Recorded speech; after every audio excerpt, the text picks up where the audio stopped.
যুদ্ধ শুরু হয়েছে ইরানে, আর তেল শর্ট পড়ে গেছে বাংলাদেশে। ঠিক আছে, বাংলাদেশের ব্যবসায়ীরা আপনার সবসময় সুযোগে থাকে যে কোন সময় একটা সুযোগ পাওয়া যাবে, কোন সুযোগে পাবলিকের বাস দেওয়া যাইব। আমরা বাঙালিরা হয়েছি হুজুকে পাগল। ঠিক আছে, যদি কেউ বলে যে তোমার চিলে কানে গেছে, আমরা কান্না দেখে চিলের পিছন ধরে। ঠিক আছে, বিষয়টা হচ্ছে এরকম।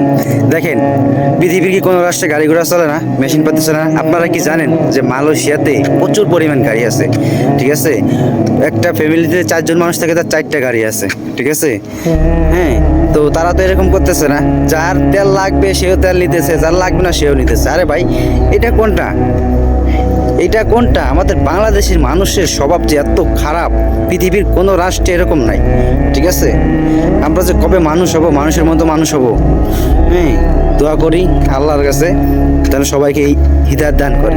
ঠিক আছে, আর এইগুলো যারা করেন, যারা করতেছেন, এগুলা চেঞ্জ করেন। ঠিক আছে, এগুলা চেঞ্জ করেন।